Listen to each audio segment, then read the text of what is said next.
Hello, I'm Neil Nunes with the BBC News.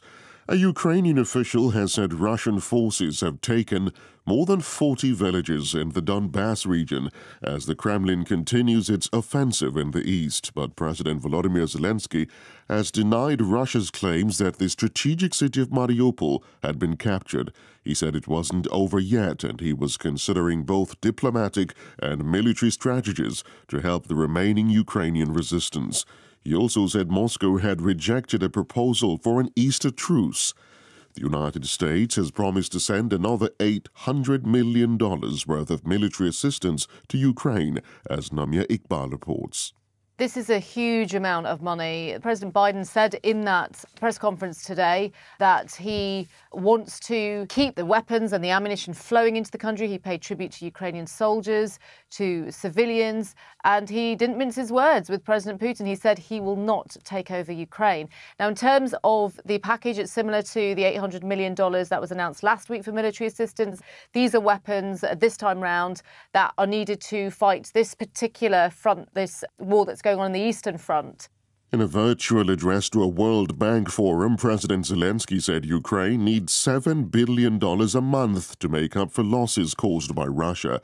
He also called for Russia's immediate exclusion from international financial institutions. The president of the World Bank, David Malpass, outlined the financial impact of Russia's invasion.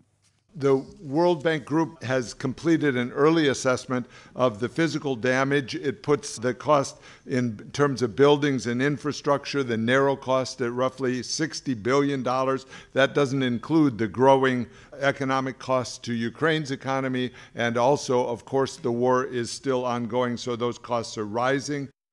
U.S. prosecutors have charged the former president of Honduras, Juan Orlando Hernandez, with conspiring to traffic huge amounts of cocaine into the United States.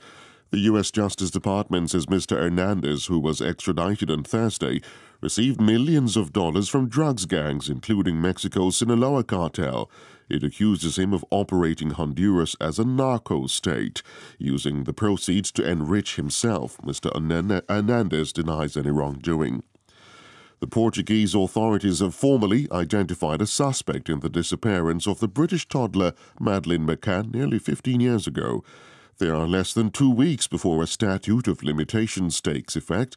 The prosecutors did not name the suspect but said they were acting on a request of the German authorities. In 2020, German police revealed they were investigating a man in connection with the case. This is the latest world news from the BBC.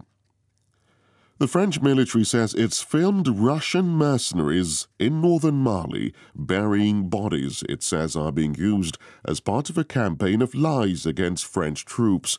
The images taken by a drone after the French had left the Gossi base show what appear to be Caucasian soldiers covering bodies with sand. State media in North Korea says the country's leader Kim Jong-un has written to South Korea's outgoing President Moon Jae-in to thank him for trying to improve relations.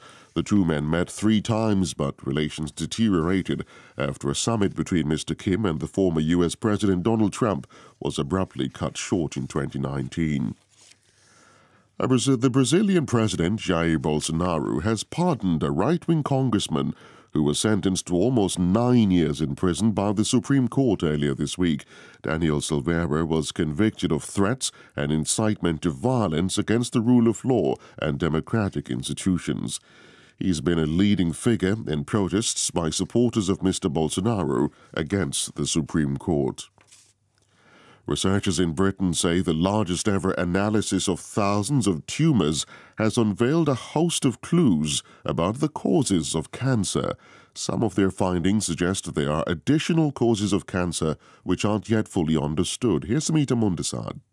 Most cancers begin when changes to genes make cells in our bodies grow and multiply uncontrollably.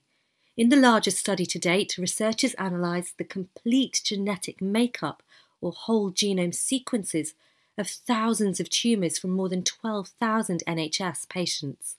The data allowed them to detect patterns in the DNA of cancer, so-called mutational signatures that hold key information about how some cancers arise and potentially how better to treat them.